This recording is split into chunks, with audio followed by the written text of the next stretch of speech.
Mexico, fuck Donald and his pledge. Legend has it, the wrist is magic, the left is Paddock for Leeds. Caramel. Caramel.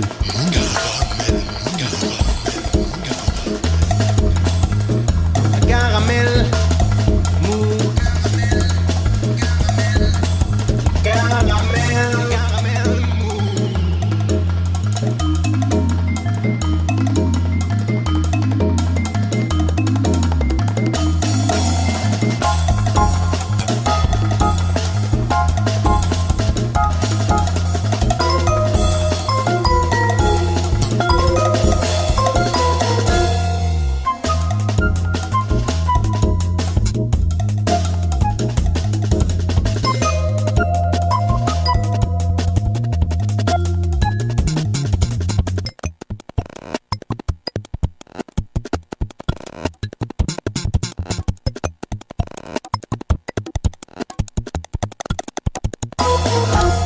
Le 7 décembre prochain, le conseil municipal de Toulouse examinera une délibération visant à lancer une procédure de délégation de services publics pour la gestion de la galerie municipale du Château d'Eau, nous apprend hier un communiqué des élus Europe Écologie Les Verts du conseil municipal de Toulouse. Créée en 1974 par le photographe toulousain Jean Dieuzède, la galerie du Château d'Eau s'est forgée au fil du temps, de fil en aiguille, d'exposition en exposition, plus de 500 depuis ses débuts, une réputation plus que flatteuse qui fait d'elle l'un des pôles européens de la photographie, gérant pour le compte de la municipalité et donc pour le bien commun, un fonds documentaire de plus de 14 000 documents en accès libre. Alors pourquoi rétrocéder sa gestion à du privé ? Eh bien pour la mairie de Toulouse, confier cette gestion à un opérateur privé renforcera, dit-elle, les services au public. Vieille comptine chantée par des générations de tenants du libéralisme économique, aujourd'hui triomphant, sans que d'ailleurs jamais la preuve n'en était apportée. Après avoir vendu le sous-sol toulousain au gestionnaire de parking Indigo, l'aménagement du territoire à des promoteurs immobiliers, y compris des lieux culturels comme le Théâtre des Nouveautés, Jean-Luc Moudenc continue donc sa politique de privatisation du bien commun, avec toujours les mêmes procédures, baisse des subventions de fonctionnement, en l'occurrence APAS, l'association gestionnaire à l'heure actuelle de la galerie du Château d'Eau. D'où difficultés de fonctionnement, perte de postes, services au public dégradés et demande au privé de venir remettre de l'ordre dans tout cela. Avec toujours en corollaire cette même question lancinante, quelle politique culturelle pour la ville ?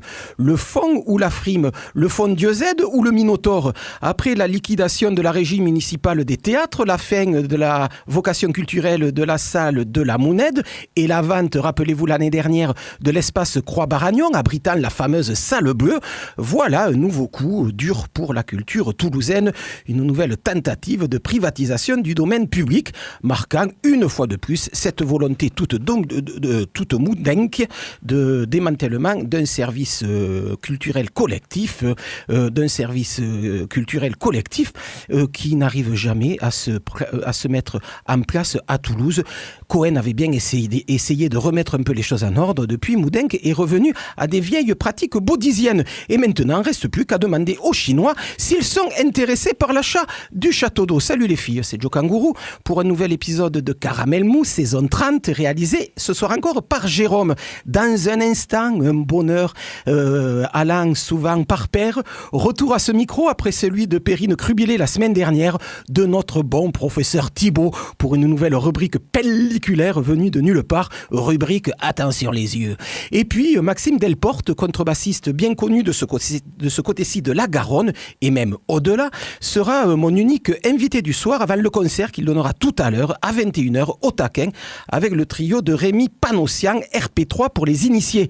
Excellente occasion en tout cas de faire mieux connaissance avec ce contrebassiste puissant et délicat, homme de l'ombre et pourtant assez omniprésent sur la scène toulousaine depuis une bonne quinzaine d'années à travers quelques extraits de sa discothèque personnelle. Et puis on commence tout de suite par la nouveauté de la semaine Apaisante, hypnotique et lancinante, la musique de Chloé Henry, alias Closy, s'ancre sur des beats très marqués, un sous-bassement puisant sa source dans l'ambiance et sur laquelle la jeune productrice électro-toulousaine rajoute une foultitude de sons, de bouts de musique ethnique, d'instruments venus d'ailleurs, souvent d'Asie. Le résultat se découvre dans un nouvel album, Évasion, tout un programme qui sort aujourd'hui même, un album à la pochette délicate et foisonnante, à l'image de la musique qui nous est ici proposée. À noter que Closy sera ce soir en concert au Rex pour fêter cet album avec quelques amis musiciens. Closy, on l'écoute tout de suite, Shine Eyes Strip, extrait donc de son nouvel album Évasion, c'est caramel mou et c'est tant mieux.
Caramel mou.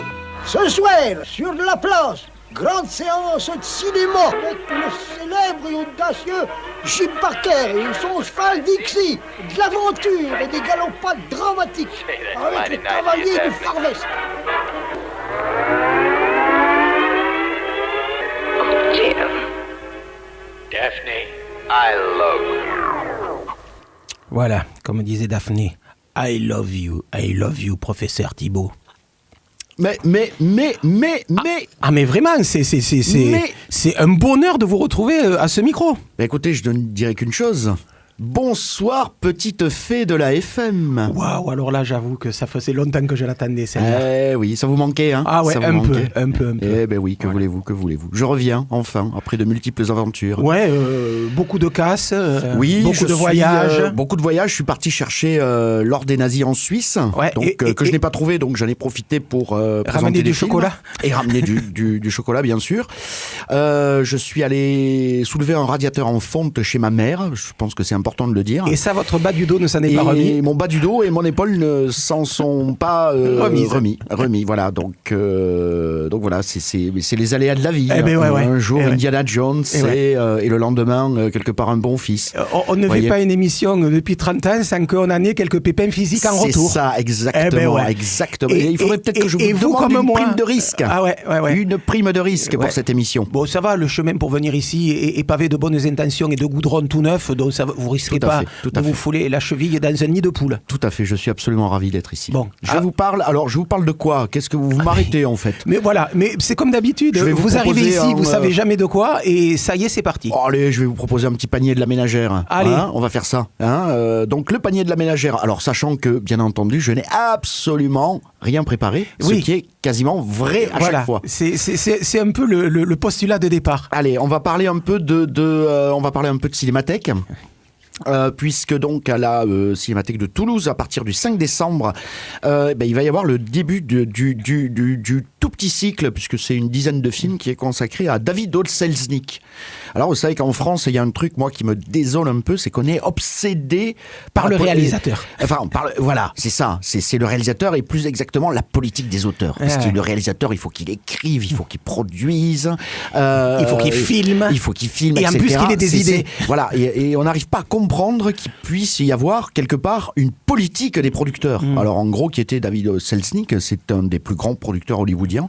C'est une petite trentaine d'années de carrière. Alors nous, quand on résume ça à 10 films, c'est un peu dommage, mais c'est des films qui sont quand même quand vous très, dites très, nous, très... c'est la Cinémathèque. Oui, qui sont quand même très, très, très, très difficiles à trouver, donc et à projeter, forcément. Et c'était quelqu'un en fait qui était célèbre pour ses mémos, qui était complètement obsédé, si vous voulez, par la fabrication des films. En gros, c'était quelqu'un qui s'ingérait dans tout. Il s'ingérait dans la réalisation, il s'ingérait dans le scénario, il s'ingérait dans les costumes, il s'ingérait dans les décors, la production, bien évidemment, parce que c'était son job, mais c'est quand même quelqu'un qui a fait de sacrés bons films. Alors pour vous donner un petit exemple comme ça, moi il y a un truc que j'aime beaucoup, c'est quand même c'est lui qui a fabriqué Ingrid Bergman. Enfin, tout du moins, la version américaine d'Ingrid Bergman, qu'il a fait venir à Hollywood. Ingrid Bergman était c'était un tout petit peu délicat pour elle parce qu'elle trouvait qu'elle parlait pas bien anglais. Elle a d'ailleurs dit à David O. Selznick, elle dit: mon anglais est absolument catastrophique, je vois pas comment je vais arriver à m'exprimer et tout. Lui, il lui a répondu: oh, vous savez, vous ne serez pas la première actrice à être doublée. Donc vous voyez un petit peu comment ça marchait. Et il est allé jusqu'au sourcil d'Ingrid Bergman. À cette époque-là, en fait, c'était la mode des sourcils qui étaient tout fins. Ouais. Et on les redessinait. Voilà, et qui étaient redessinés. Et Selznick a dit non, pour Ingrid Bergman, on va garder en fait ces gros sourcils. Donc vous voyez le taux d'ingérence de ce producteur. C'est quelqu'un qui a eu une relation, par exemple, très très houleuse avec Alfred Hitchcock. C'est lui qui est allé chercher Alfred Hitchcock en Angleterre et qui l'a ramené aux États-Unis. Et à l'époque, Alfred Hitchcock, c'était un petit peu le Petit Prince, hein, parce qu'il était très connu donc en Europe, très peu aux États-Unis. Et quand Selznick l'a fait venir aux États-Unis, il lui a dit: écoute, là maintenant, mon coco, c'est terminé, tu vas pas tout faire parce que moi, je vais aussi un peu t'embêter et moi, je vais t'apprendre comment faire des films. Mais et en fait, de cette relation complètement conflictuelle, parce que c'était vraiment de très très grosses engueulades, en est sorti quand même Rebecca, La Maison du Dr Edwards. Vous voyez, des choses comme ça. En gros, c'est un système hollywoodien qui n'existe plus aujourd'hui et qui n'existe plus, enfin, ça n'existe même plus en Europe, ce type de truc. En gros, c'est des producteurs moguls, démiurges, etc., qui disent à un moment donné, on va tout faire pour faire un bon film. Je me moque combien il y a de réalisateurs sur un film. Par exemple, si on prend Duel au soleil, il y a 3 réalisateurs. Qui est un film magnifique, qui est une espèce de western mélodramatique, complètement barré. En plus, c'est filmé dans un cinémascope, enfin en cinémascope et en technicolor comme ça. C'est complètement flamboyant, avec des sentiments comme ça exacerbés. Mais Selznick, lui, il veut des gens qui lui font des scènes. Il faut pas oublier que, par exemple, Autant n'emporte le vent est un film indépendant. Est-ce que vous saviez ça, que c'était un film indépendant? Parce surtout que avec tous les moyens qu'il y a eu pour ce film. Tout le monde pense qu'Autant n'emporte le vent est un film de studio. Est un film de studio, absolument pas. C'est un projet de David O. Selznick qu'il a d'ailleurs monté, quand il a monté sa boîte, là, David O. Selznick Productions. Donc voilà, c'est quelqu'un qui est totalement fascinant. Moi, ça me plaît, en plus, ce côté un peu, je vais embêter tout le monde, je vais dire un gros mot, je vais faire chier tout le monde, etc., dans le moindre petit détail, mais on sacrifie tout pour faire un bon film. Et Dieu sait s'il en a fait. Donc là, la petite sélection, il y aura Les Chasses du Comte Zaroff, parce que c'est lui qui a produit Les Chasses du Comte Zaroff, quand même. Magnifique. Là, il démarrait un petit peu sa carrière. Noir et blanc absolument terrible. Ouais, superbe film, complètement. Un film, une production hollywoodienne sadomasochiste. Vous savez qu'il y avait eu des problèmes d'ailleurs sur le tournage entre l'acteur qui jouait Zaroff et Fay Wray, qui était donc la Scream Queen de King Kong, puisque l'acteur donc qui jouait Zaroff débordait un petit peu de son rôle et pinçait les fesses de l'actrice, donc qui avait une peur terrible. Ça se voit d'ailleurs sur son visage dans le film. Donc en gros là, c'est un petit florilège. On va passer à un magnifique David Copperfield. Voilà, qui est une magnifique adaptation littéraire. Là, c'est du gros budget et tout. C'est vraiment très, très, très bien.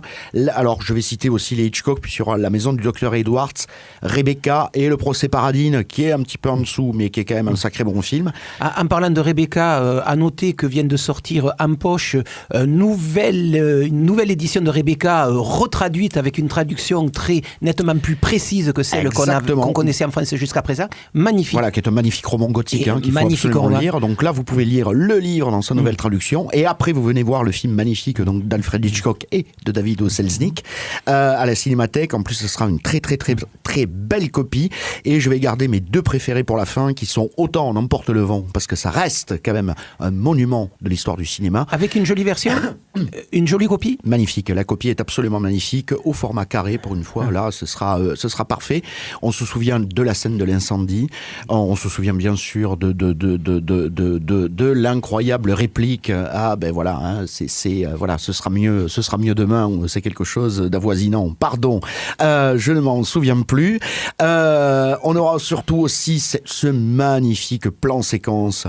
Vous savez, quand il y a tous les blessés dans la rue, et vous avez cette caméra qui se recule. Déjà, c'est un véritable tableau. Je vous rappelle qu'à l'époque, quand même, les caméras 35 mm, si vous voulez, en gros, c'était deux machines à laver. C'était des tanks. Remplis d'eau, qu'il fallait soulever, et etc. C'était très compliqué de faire ce genre de plan. Et bien sûr, il y aura Duel au soleil. Alors là, par contre, qui est alors, c'est un western, mais un western différent, comme je l'ai dit après, vous allez voir, cinémascope, couleur absolument flamboyante, et ces sentiments comme ça complètement exacerbés. Et puis il faut voir Jennifer Jones et Gregory Peck se tirer dessus à coups de flingot parce qu'ils s'aiment beaucoup. C'est absolument magnifique, voilà. Mais on est là sur la corde raide, on est entre le ridicule et le magnifique, voilà. À voir, absolument. Donc la Cinémathèque, ce cycle au Selznick, c'est ça continue courant décembre. Voilà. Ça commence le 5, c'est voilà, pendant une dizaine de jours. Ouais. Voilà, c'est une dizaine de films, voilà. Donc jusqu'à mi-décembre. Voilà, qui pour moi, il faut pas rater ça et tout, etc. Allez, une dernière chose. Une dernière chose. Ouais. Une dernière chose, comme ça au débeauté. Allez, hop. Je continue sur la Cinémathèque, car le vendredi 7 décembre... Donc vendredi prochain. Vendredi prochain. Et en plus, je présenterai le film. Oh, quel bonheur. Il ne faut pas rater ça. Qu'est-ce qu'on va projeter ? On va projeter L'Invasion des morts-vivants de John Gilling. Ah, mais celui-là, ça fait longtemps qu'on ne l'a pas vu. Ah, ben exactement. Alors, qu'est-ce que c'est que L'Invasion des morts-vivants de John Gilling ? C'est un film qui est super intéressant. C'est un film de morts-vivants qui a été produit par le studio Hammer. Alors, le studio Hammer, c'est les Dracula, Frankenstein, etc. Studio anglais des années 40 et 50. Christopher Lee, Peter Cushing, voilà, tout le monde connaît à peu près le truc. Surtout les gens qui vous écoutent. Exactement. Et la Hammer n'a jamais fait de film de zombies, et ce sera leur seul film de zombies. Alors on se dit qu'un film de zombies de la Hammer qui date de 66, ça pourrait paraître un petit peu, un petit peu plan-plan, un petit peu prout-prout et tout, on n'a pas envie d'y aller. Et pourtant, on place toujours le début du cinéma d'horreur politique en 1968, quand George Romero fait Sa nuit des morts-vivants. Or, je pense que le premier film d'horreur marxiste, c'est L'Invasion des morts-vivants de John Gilling. Voilà, puisqu'en fait, les morts-vivants ne sont qu'une métaphore, voilà, du péril bas peuple, communiste. En fait, du bas peuple qui sont exploités par l'aristocratie. Là, vous allez voir, en fait, les zombies travaillent dans une mine, ils extraient des minerais comme ça et tout. Et comme ça, les riches, ils peuvent s'enrichir. Parce que c'est aussi leur métier aux riches de s'enrichir. Oui. Parce que sinon... on le voit tous les jours en ce moment. Exactement. Donc, c'est pour ça. Alors ça, c'est un peu la cerise sur the cherry on the cake, si je puis dire. Le petit côté, contre-programmation. D'un côté, vous apprendrez que le cinéma d'horreur politique a existé avant George Romero. Voilà, je m'adresse à la jeune génération. Les vieux comme moi vont se régaler de cette magnifique copie qui, elle aussi, est en Technicolor. Ce sera en version originale sous-titrée. Ce sera en 35 mm. Ça vibre un peu comme ça sur l'écran et tout. Du cinéma vivant, quoi. Et là, Hammer, il y a un truc qui est vachement bien dans ces films-là. C'est un peu comme de mettre ses chaussons alors qu'il y a un petit feu comme ça qui crépite, et on boit un bon whisky comme ça, vous savez, un petit peu tourbé. Et ça, c'est les films de la Hammer. Et là, on frissonne. Et on frissonne, et là, on est bien. Voilà, donc la Hammer avec cette invasion des morts-vivants de John Gilling de 1966. Et ça se passe la semaine prochaine, vendredi 7 décembre, à la Cinémathèque. À 21h, donc je présenterai le film. Formidable. Je vais redonner mon numéro de téléphone personnel On ne sait jamais, il peut y avoir des fans. Voilà. Donc voilà, c'est le 06 15 29 51 79. Et c'est vrai, hein. Et oui, c'est vrai. Eh C'est oui. vrai. On m'a toujours dit, il ne faut ouais. pas donner son numéro à l'antenne. Eh bien, moi, je le donne. Et je vous rappelle que depuis 10 ans qu'il fait ça, il n'y a jamais personne qui lui a téléphoné. C'est Parce que je viens ici, en fait, et vous le savez, je viens pour chercher la groupie. Et bien ouais, et vous l'avez toujours pas trouvé. Et j'ai toujours pas trouvé. Et c'est tout mon bonheur parce que c'est pour cela que vous revenez chaque année. Eh bien oui, parce que si j'avais trouvé, je Eh serais bien plus ouais, évidemment. Professeur Thibault, on se retrouve très très très vite.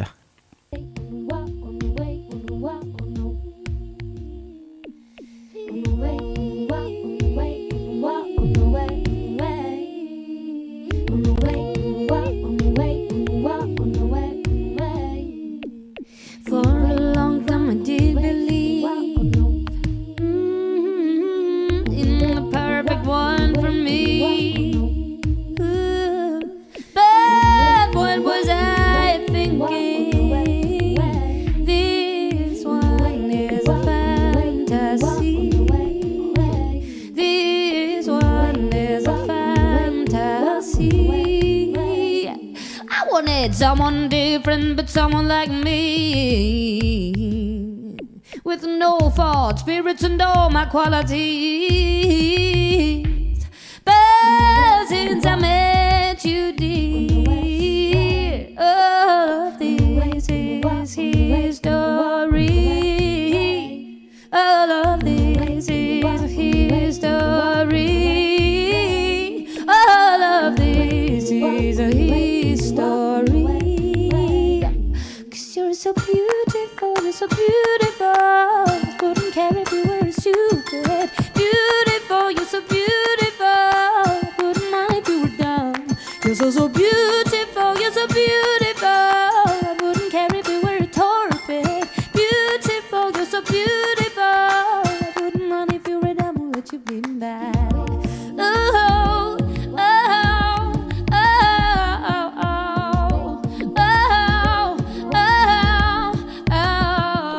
oh, long time that I think of it. You know my precious heart is still the hardest to see. But love is just no blind at all. And that is why I need, I wanna watch you more. That is why I need, I wanna watch you more. That is why I need you more. 'Cause you're so beautiful, you're so beautiful. And I wouldn't care if you were stupid. So beautiful, you're so beautiful. I wouldn't mind if you were dumb.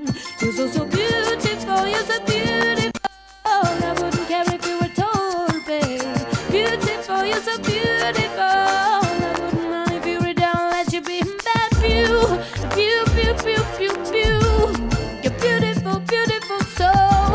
You're beautiful, beautiful soul. And I wouldn't mind if you were stupid. You're beautiful, beautiful soul. I wouldn't mind if you were stupid. You can be torpid, you can be bad. Beauty, full of beauty, full of beautiful. Beauty, full of beauty, full of beauty, full of beauty, beautiful beauty, so I wouldn't mind if you were stupid. Beauty, beauty, beauty, so I wouldn't mind if you were stupid. Beautiful, you're so beautiful. If you were torpid. You're beautiful, you're so beautiful. Wouldn't mind if you were torpid. Beautiful, you're so beautiful. Wouldn't mind if you were dumb, little pretty bad. Beautiful, beautiful. You were stupid. Beautiful, beautiful. I don't mind if you were dumb, I'll let you be bad. Voilà, ça c'est une petite exclusivité.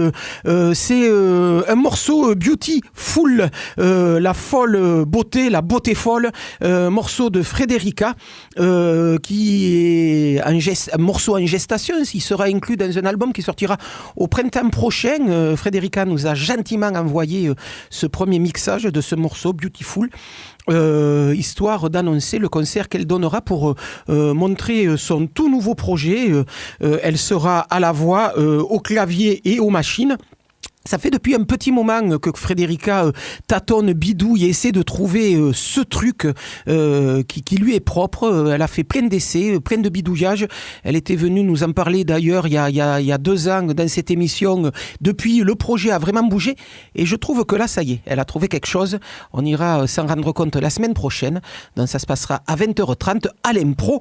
Ça sera le 7 décembre et juste après avoir vu le début du concert, vous pourrez aller voir le film à la Cinémathèque. Voilà, donc Frédérica est à l'Impro vendredi prochain, 7 décembre, avec ce nouveau projet. Et on vient d'écouter donc un extrait de l'album qui sortira au printemps prochain, Beautiful. Mesdames, messieurs, Ne quittez pas l'écoute. Dans quelques instants, vous... Caramel mou.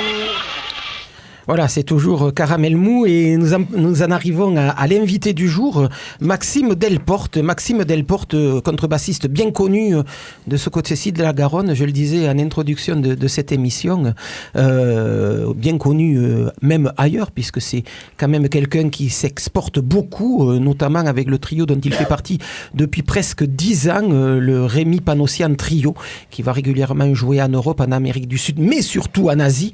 On reviendra peut-être tout à l'heure avec lui sur cet intérêt que peuvent avoir les 3 membres de ce trio pour ce continent mystérieux et lointain.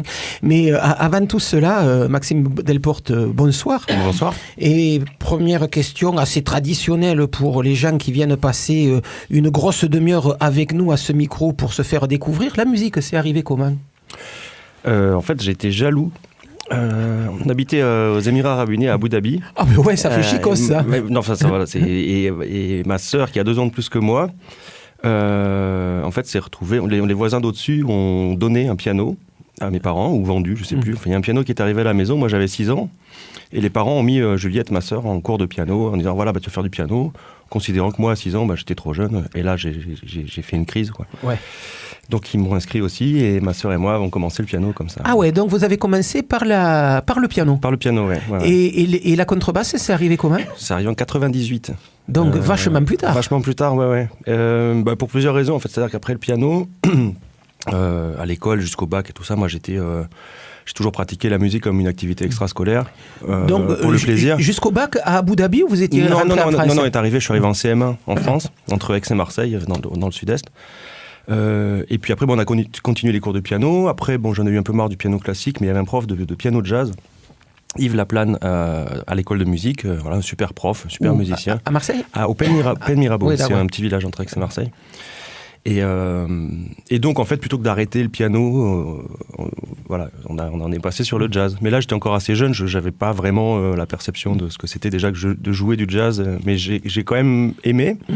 Et puis après, avec le temps, forcément, quand j'étais au collège, lycée, là, on s'est mis à jouer de la guitare électrique avec les copains, de la batterie, de la basse, parce qu'on a découvert Led Zeppelin, Jimi Hendrix, et puis après le rock progressif aussi. Et puis finalement, moi, après comme étude, j'ai fait les Beaux-Arts, donc... je considérais toujours que la musique c'était quelque chose à côté, quoi. Et je me suis rendu compte que peut-être quitte à vivre d'une forme d'art, je pense que c'était la musique qui me plaisait le plus. Et là, j'ai recommencé aussi à écouter du jazz. Je me suis intéressé à la contrebasse et je me suis mis à la contrebasse en décidant que ce serait l'instrument avec lequel je vis. Ouais. Voilà, c'est-à-dire qu'en tant que musicien professionnel, mon instrument officiel, ce serait la contrebasse. C'est quand même assez ahurissant, cette façon de dire « j'ai décidé de vivre de la musique », alors que c'est sans doute un des métiers les plus casse-gueule qui existent, en se disant qu'on est sûr de rien, même si on est doué, même si on a réussi ses examens, même si on est bon au conservatoire, on est sûr de rien. En fait, je me suis avancé, peut-être à l'époque, j'ai décidé d'essayer de vivre de la musique. Non, mais peut-être qu'avec la jeunesse, on est sûr de tout, justement. Peut-être. Donc, on vous a demandé en préparant cette émission de nous apporter quelques albums qui pourraient nous faire comprendre comment vous en êtes arrivé à ce que vous faites en ce moment. Et quand je dis ce que vous faites en ce moment, c'est autant de la musique improvisée lorsque vous jouez avec Farm Job, que des musiques progressives lorsque vous montez Stabat Kish, que j'allais dire du pop jazz lorsque vous jouez avec le Panossian Trio. C'est vrai qu'il y a cette espèce d'éclectisme qui est assez étonnant dans votre parcours. Et donc le premier morceau que vous avez voulu que l'on écoute ce soir, c'est celui-là. On écoute le début, vous nous en parlez après.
Voilà un premier morceau pour nous mettre un peu dans le bain de ce que vous appeliez tout à l'heure le rock progressif.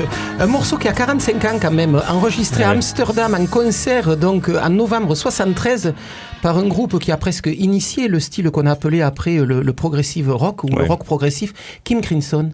King Crimson, pourquoi ? Alors, c'est pareil, il y a des choses des fois un peu hasardeuses qui arrivent.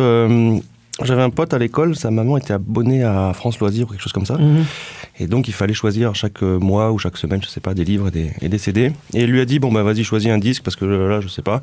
Il a choisi un truc juste pour la pochette. C'est le premier album de King Crimson. Donc, où on voyait avec cette énorme tête qui est grimaçante dans les bleus et les rouges, magnifique. Voilà, il savait pas du tout de quoi il s'agissait. Il a choisi juste parce que la pochette l'interpellait, quoi. Et on a écouté ça, et puis du coup, on a basculé complètement dans l'univers de King Crimson. Donc après... Là, c'est le premier album. Après, j'ai découvert les autres. Et puis, quand j'ai découvert celui-ci, donc, on vient d'écouter un titre qui s'appelle Lark Songs in the Speak Part 2, qui est aussi le titre de l'album, Lark Songs in the Speak, et à mon sens, dans ce que j'aime dans la musique de King Crimson, c'est pour moi la meilleure époque, la meilleure équipe.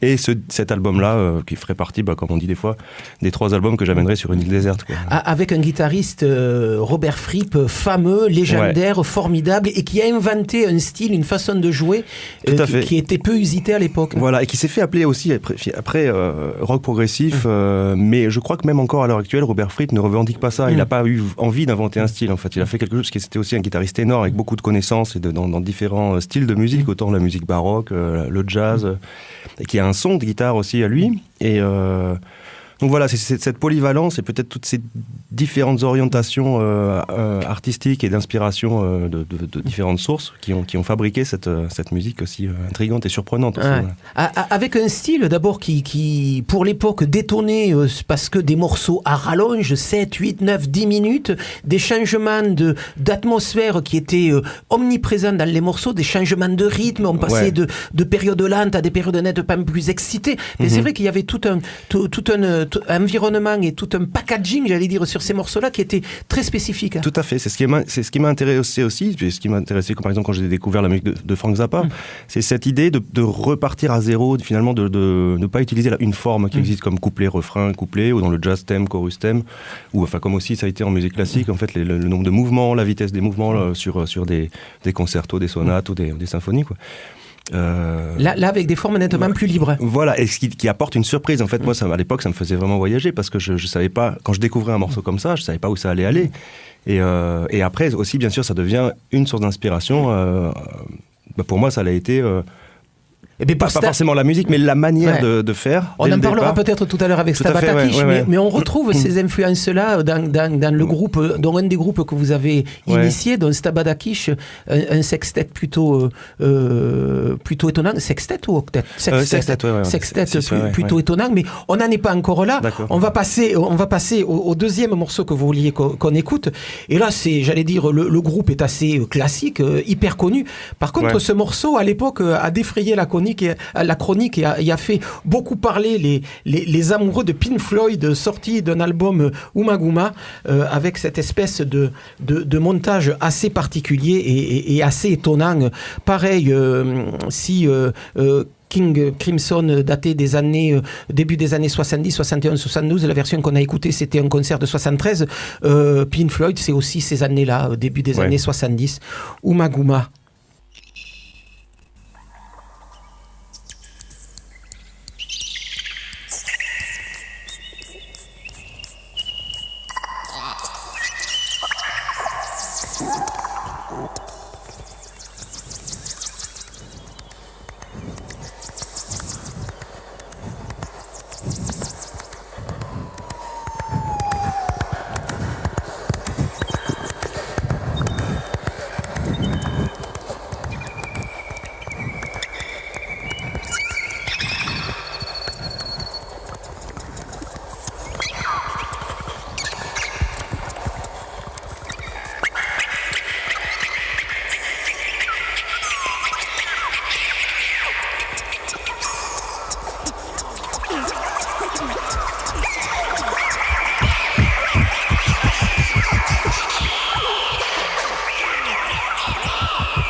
Voilà, Ummagumma, pour replacer un peu cet album dans l'histoire de Pink Floyd, ils sortaient de leur période un peu psychédélique, ils commençaient à attaquer des choses un peu plus progressives, et puis il y a ce morceau qui est fait de collage, de bouts de son, de bruit, chopés à droite, à gauche, et c'est vrai que celui-là, il a été assez décrié par les fans en disant mais ils vont où ?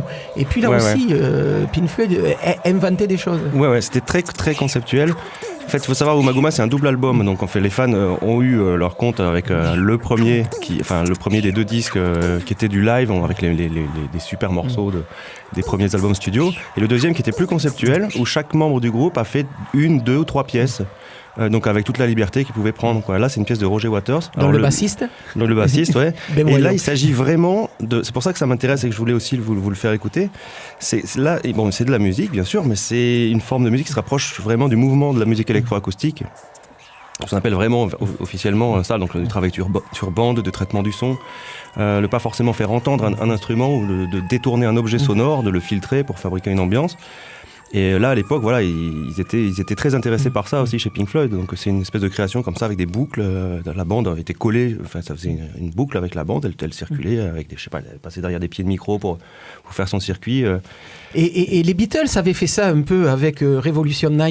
Ouais, voilà. Sur l'album blanc. Ouais, voilà. Il y avait beaucoup de terrains d'expérimentation comme ça à l'époque, mais encore une fois, là, c'était du travail, encore une fois, vraiment électroacoustique, enfin, dans le mouvement, sur bande. C'est génial. Moi, je me suis rendu compte. En fait, quand j'étais au Beaux-Arts, j'ai basculé après dans la section qui s'appelle communication. En gros, c'est photo, vidéo, son. Et il y avait un studio de son. Et Lucien Bertolina, le professeur de son, m'a fait découvrir finalement ce que c'était que la musique électroacoustique, m'a suggéré éventuellement d'aller m'inscrire au conservatoire de Marseille, où comme musique savante, la musique électroacoustique est enseignée dans des conservatoires. Et là, le professeur du conservatoire, Pascal Gobin, en fait, Pierre-Henry et Schaeffer sont passés par là. Pierre Schaeffer principalement, il nous faisait écouter des trucs, mais c'était génial, des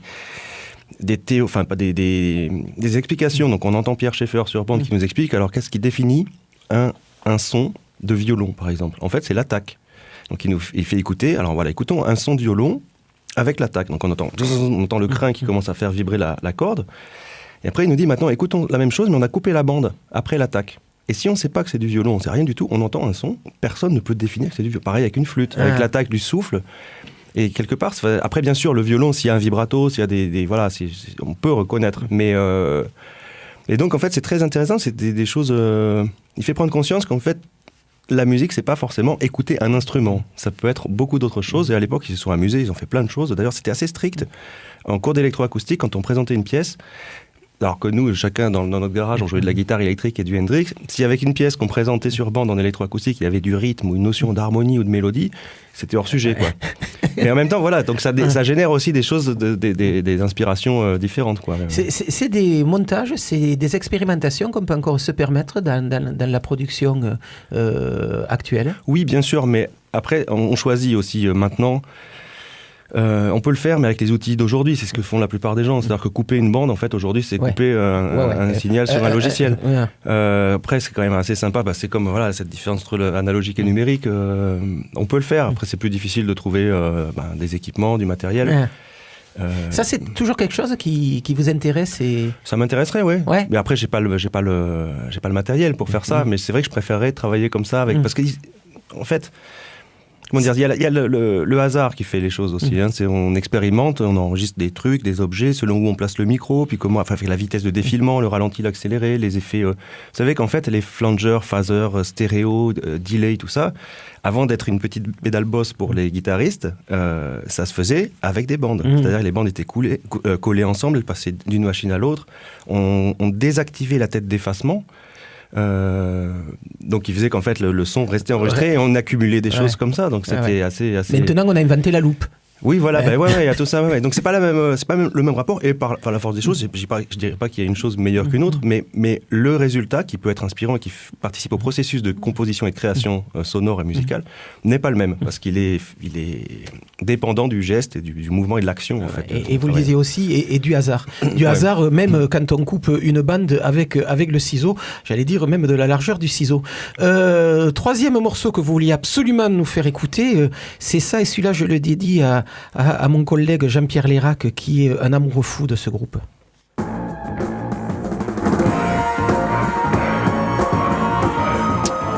Magma dont Jean-Pierre Lérac a suivi une tournée comme manager. Ah ouais. Oh là là, faudra qu'il me raconte ça. Ouais, à la fin des années 70, il a même pu être un temps leur manager. C'est génial. Magma, groupe phare du rock progressif des années 70 en France. C'était l'époque où il y avait quoi ? Il y avait 2 groupes en France, Ange et Magma. Ouais, je pense. Ouais. Voilà. Il y avait ça. Ouais. Bon, oui. Et en quoi il a marqué un peu votre soubassement idéologique? En fait, ça a été surtout de les voir en concert. Parce que quand j'étais au Beaux-Arts, j'avais une amie que maintenant elle vit à New York. Je pense qu'elle fait encore de la batterie, mais à l'époque, elle était batteuse. Elle jouait beaucoup de batterie. Et elle m'a fait découvrir Magma. Et j'ai pas forcément aimé. Mais lui faisant confiance, en fait, je me suis dit, je vais écouter. Il y avait quelques morceaux, c'est quand même impressionnant, il y a un son unique, il y a quelque chose que je connais pas, des choses qui me touchaient pas trop. Et puis c'était en 96, à l'époque, où Magma s'était reformé avec la nouvelle formule, une nouvelle équipe. Et, donc moi, il y avait Top Janik à la basse et... Non, Janik Top, c'était au début. C'était vraiment, là, dans ce qu'on vient d'entendre, d'ailleurs, c'est un morceau de Janik Top. Non, à l'époque, Philippe Bussonnet à la basse, donc voilà, énorme, enfin une équipe d'une nouvelle génération, avec beaucoup d'énergie. Et donc ils ont joué à Marseille, moi j'étais à Marseille, donc je les ai entendus, je suis allé les voir en concert. Alors là, en fait, on ne peut pas dire j'aime ou pas, mais par contre ça laisse pas indifférent. On a la chair de poule, une sensation physique, notamment ce morceau, qui dure assez longtemps. Je l'ai choisi, mais en fait, pour les auditeurs, ce morceau s'appelle De Futura, il est de Janik Top et il est dans l'album Oudou Voodoo. Je vous conseille de l'écouter par rapport à ça, parce qu'après, un peu plus loin dans le morceau, il se passe un truc incroyable. C'est qu'en fait, ils vont partir sur un espèce de riff assez lent, qui va accélérer, mais je sais pas, pendant 10 minutes, très progressivement. Et là, c'est pour ça que j'ai proposé cet extrait, parce que dans ce morceau, il se passe quelque chose. On parlait tout à l'heure de la structure des morceaux dans le rock progressif, où c'est un petit peu des fois du zapping, du puzzle ou des surprises. Là, on est dans la musique de trance. C'est-à-dire que ce qui se passe, ça va amener l'auditeur d'un point A à un point B. Et ça peut être l'équivalent même de musique ethnique, de musique à plein d'endroits, au Gnawa, voilà, en Inde, je pense, voilà, mais même de la musique de sorcellerie pour envoûter ou faire danser les Dervish Turner aussi. Enfin voilà, il y a plein de choses comme ça. Et en concert, ce morceau-là, il commence le truc lent là. Ça accélère, donc on se rend compte que ça accélère, on se dit, oh là là, mais jusqu'où ils vont aller, c'est très très progressif, ça prend du temps. Et le mec aux lumières, ça commence avec une lumière violette, assez vive, et il va du point A au point B, il baisse la lumière. Et à la fin, ça finit presque dans l'obscurité, mais on ne s'est même pas rendu compte qu'il faisait tout noir. Je pense que je regardais les gens autour, en plus c'était génial, parce qu'il y avait toutes les générations, les générations qui ont connu Magma de leur époque, et puis leurs enfants, et voire même leurs petits-enfants, enfin, il y avait, et tout le monde était scotché, quoi. Ils nous ont embarqués dans un truc incroyable, quoi. Dans la façon de vous raconter un peu ce morceau de Magma, donc ce morceau qui n'en finit pas de monter, au point que je suppose à la fin, on se dit, waouh, ça y est, il y a une explosion jubilatoire du public. Ça fait penser aussi sur un trio de jazz EST qui avait cette façon de concevoir la musique. C'était toujours une montée progressive avec une explosion complètement jubilatoire à la fin du morceau. Même physiquement, je me souviens de les avoir vus en concert, physiquement, les gens hurlaient à la fin. Ça provoque une sensation comme ça, tout à fait. D'une autre manière, en version un petit peu plus réduite dans l'écriture et l'arrangement, je pense à Charles Mingus, qui avait, comme on dit, une manière de composer certaines choses, où c'est une écriture orgasmique, en fait. Donc voilà, ça c'est pour dire que il y a quelque chose qui est un processus, des choses qui s'accumulent, qui restent très stables, ça va pas dans tous les sens, par contre ça avance, la tension augmente jusqu'à tout l'orchestre en même temps, et voilà, et ça c'est vrai que ça provoque quelque chose chez l'auditeur ou dans le public qui est assez délicieux. Je le disais tout à l'heure, vous avez joué en petite formation, mais vous avez joué aussi en formation un peu plus soutenue, et puis vous composez pour ces formations-là. Je pense à la suite mexicaine que vous aviez écrit pour Rio Loco, dans ce fameux Rio Loco mexicain qui n'a jamais eu lieu. Oui, finalement, vous êtes passé, mais parce que vous étiez toulousain, les Mexicains ne sont jamais arrivés en France pour cause de conflits diplomatiques entre le Mexique et la France, sarkozienne à l'époque, puisque c'est Sarkozy qui avait décidé que les Mexicains, parce que retenant une Française en prison, ne viendraient plus en France. Mais vous aviez écrit une suite mexicaine, vous avez écrit aussi de la musique pour Stabat Kish, et c'est vrai qu'on retrouve cette façon de procéder pour grand ensemble. Ça c'est assez, j'aime beaucoup, mais après aussi, là il y a quelques extraits qu'on écoute où j'ai axé plus sur des musiques un peu d'une même époque, d'une même dimension. Mais par rapport à l'écriture, et notamment l'écriture plus large, plus orchestrale, j'adore écouter Ravel, par exemple, ou les musiques classiques, les musiciens russes du début du siècle, du 20e, pardon. Et voilà, donc ça c'est... En fait, il y a énormément de sources d'inspiration possibles, par exemple, ça peut être l'idée du son, comme pour cette pièce de Pink Floyd, l'idée d'avoir la même chose qui se répète longtemps pour apporter à la trance, comme amener le à la morceau de trance. Magma qu'on vient d'écouter. Et après, donc petite parenthèse, il y a même d'autres choses qui sont complètement différentes de la musique, comme source d'inspiration. Ça peut être un concept, un mot, une idée, comme par exemple, je vais dire au pif, Alice et le lapin, un cumulus, un ongle incarné. Ah ouais. Voilà, ouais. L'ongle incarné, je garde. Ouais, gardez-le parce que d'autant plus, je révèle le truc, c'est que ça faisait partie des 3 éléments imposés par des amis, le challenge de dire ça à la radio. Donc là, je viens de gagner un restaurant en fait. Voilà, un dîner au resto. Bon, mais maintenant que je le sais, je vais être invité. Voilà, très bien, voilà, c'est parfait. Ouais. C'est assez formidable. Mais sans rigoler, voilà, j'ai utilisé ce challenge pour dire ça, mais je rigole pas quoi. C'est vraiment voilà une idée, un point de départ d'une composition. Moi, je considère que composer, c'est faire un choix, c'est-à-dire se dire oui ou non. Parce que tout est possible en fait, on peut revenir sans arrêt sur la partition. Mais ce que j'ai beaucoup aimé moi appliquer dans l'écriture, notamment pour Stabat Akish, c'est de partir quelque chose qui est indépendant de moi-même. C'est-à-dire que par exemple un cheminement harmonique, de le décider avec les dés. Ah oui. Ouais, c'est-à-dire que avec 2 dés, donc ça va de 1 à 12, je choisis les notes, je choisis les accords en tirant au dé. Et après, je me retrouve avec quelque chose qui ne dépend pas de moi, mais que je dois habiller, transformer en quelque chose de sensible. Et en ça, pour moi, c'est un petit peu, un peu comme l'artisanat, ou je sais pas, mais je considère pas que je peux rien inventer, personne n'invente rien. Rien ne se perd, rien ne se crée, tout se transforme.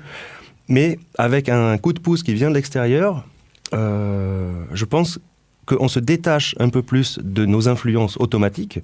C'est-à-dire que des fois, je peux me dire « Ah, voilà, j'ai un super riff et tout », puis je me rends compte 3 semaines après que c'est exactement le même que Hendrix dans ce concert, qui était resté dans un coin de mon cerveau. Voilà, donc j'aime bien cette idée de générer autrement l'écriture et l'invention et la composition par quelque chose qui ne dépend pas de moi. Un peu comme le cut ou les cadavres esquis en littérature. Absolument, le hasard est une partie intégrante du fonctionnement et de création. Tout à fait, et qui peut être vraiment une source d'inspiration, un point de départ assez délicieux et stimulant, vraiment aussi. Allez, dernier morceau pour vous, guitariste que personnellement j'adore. Vous nous en parlez juste après.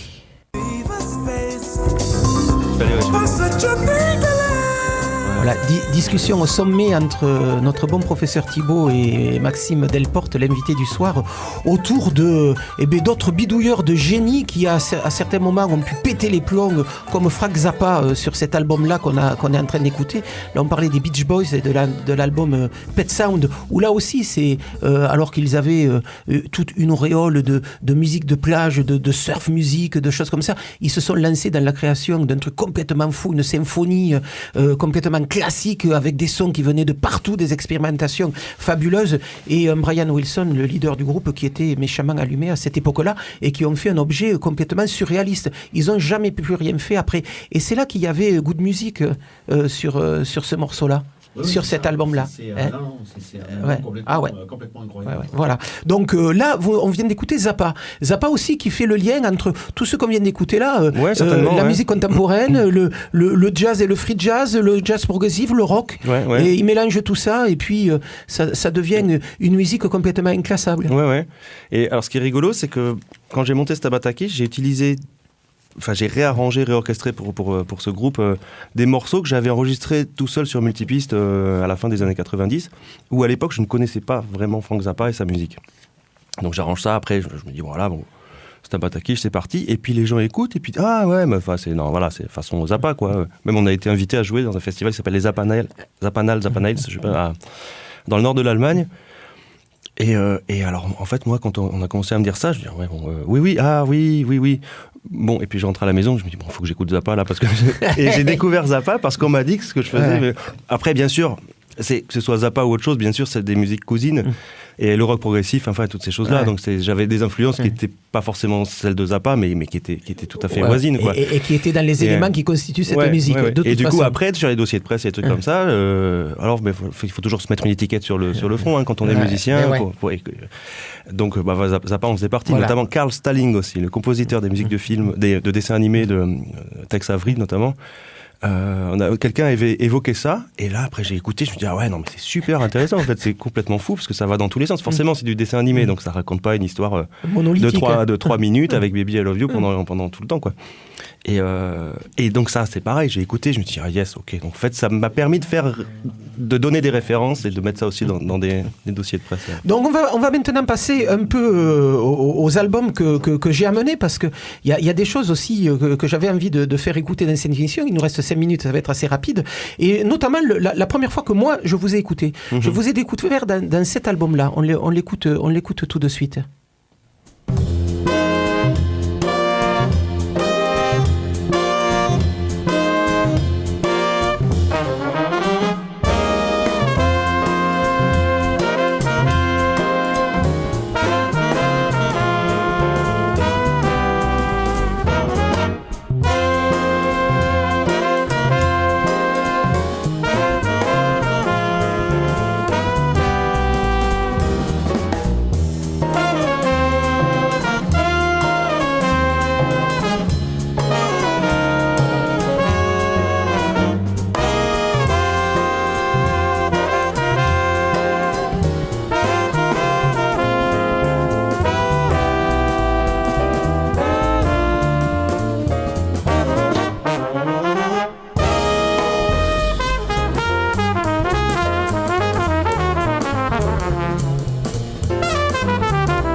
Contrebasse, c'est vous qu'on entend juste derrière la contrebasse. Nicolas Gardel à la trompette. Ouais. Il y avait déjà Frédéric Petit-Pré à la batterie. Tout à fait, c'est là qu'on s'est connus en plus. Voilà. Ouais. Et le sax, c'est Abdou Salim, voilà. Immense saxophoniste texan qui a vécu à Toulouse une bonne dizaine d'années, qui a joué beaucoup avec Bournan et avec Tonton Salut. Tout à fait, ils vont rejouer au Taquin, pardon. Ah ouais.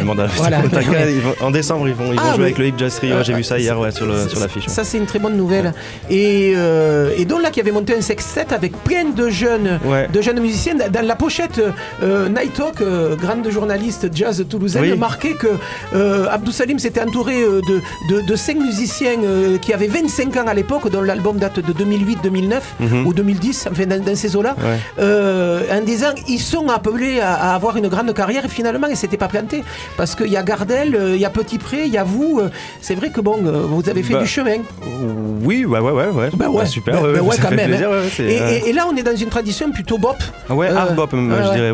C'est vraiment plus un retour. C'est cette partie de l'histoire du jazz avec ce qui s'est passé, il y a eu le bebop. Après, sur la côte ouest, les mecs ils ont fait le jazz cool parce que donc ça a amené un mouvement en fait pas par protestation mais par par culture, par et puis après finalement à New York et puis retour sur la côte est, les mecs se sont dit on va revenir aux racines, le blues, ça groove, un truc efficace, assez évident, donc moins sophistiqué, moins complexe et je dirais virtuose ou démonstratif que le bebop qui avait aussi vraiment sa raison d'être aussi pour il y avait même une question d'engagement pour le peuple, pour les musiciens noirs américains à l'époque. Il y a plein de choses qui s'imbriquent ensemble. Et Abdou Salim, lui, c'est la culture du hard bop, quoi. Et c'est un plaisir à jouer, surtout à jouer avec Abdou, parce que il nous a appris ça. Il nous a mis des conseils. On peut ni les lire dans les bouquins, ni les apprendre au conservatoire ou sur un tutoriel YouTube, quoi.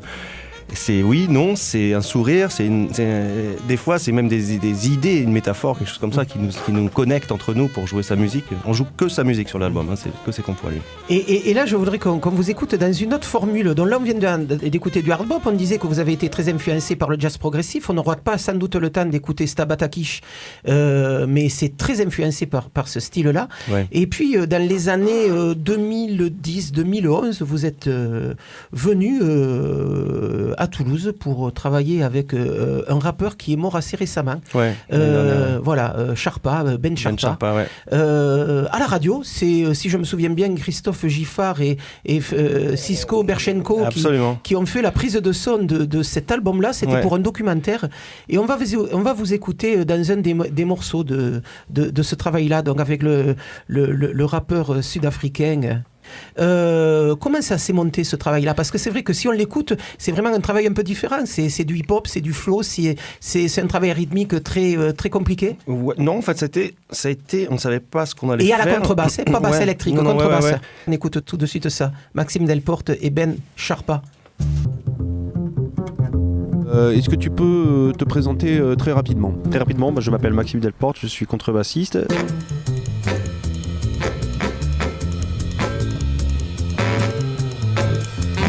Sur Toulouse, je participe à différents projets. Dans les projets principaux, il y a un projet qui passe un peu devant, c'est le groupe que j'ai monté il y a 2 ans et demi. On s'est un peu planté, je pense, sur la face, mais on l'écoutera un peu plus tard.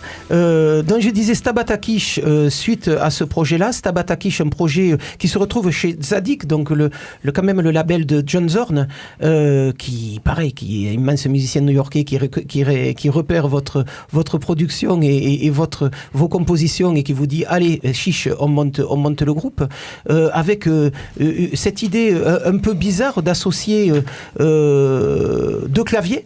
Un clavier avec des touches plus un vibraphone, 2 sax, donc un sax baryton, si je me souviens. Un sax basse, joué par Marc Maffiolo, et puis il y avait Ferdinand Doumerc sur l'autre sax, et puis une rythmique basse batterie. Voilà. Et avec cette idée clavier vibraphone qui donnait la couleur de Stabat. Ouais, en fait, c'est à considérer en termes de palette. C'est-à-dire que d'un côté, il y avait Rémi Leclerc qui utilisait un Rhodes et aussi un clavinette et un Moog, enfin un CS10 Yamaha, enfin un synthé analogique. Mais le côté cristallin du Rhodes se marie bien avec le côté cristallin du vibraphone. Mais d'un autre côté aussi, Guillaume Amiel au vibraphone jouait du marimba basse. Donc il y avait soit des sonorités qui pouvaient être vraiment soudées, liées ensemble, et puis aussi d'autres choses qui pouvaient être complètement écartées et ouvrir le champ des sonorités, et donc la palette sonore, notamment les sax aussi, entre le sax basse de Marc et le sax soprano ou sopranino même, encore plus aigu, ou la flûte de Ferdi. Voilà, il y avait moyen de faire quelque chose de très orchestral avec seulement 6 musiciens. Voilà, donc c'est déjà 19h, il va falloir arrêter. On va se quitter là-dessus. WeFunk, c'est juste après. Maxime Delporte, on aurait sans doute passé 3/4 d'heure de plus avec vous. Mais oui, je pense qu'on va le refaire dans pas très longtemps. Simplement rappeler que vous êtes à 21h ce soir avec RP3, Rémi Panossian Trio, au Taquin pour le 2e concert. J'étais au début du premier hier soir et c'était les morceaux nouveaux que vous nous avez joués étaient assez prometteur. Là-dessus, on se dit bonsoir, à bientôt au restaurant, puisqu'on a gagné une invitation. Là, par contre, je suis bien content d'être venu. Merci, Maxime. Avec plaisir. Merci. Vous voulez me parler de quoi ? Pas de la crise du disque. Brothers and sisters, I want to know what happened to the soul power.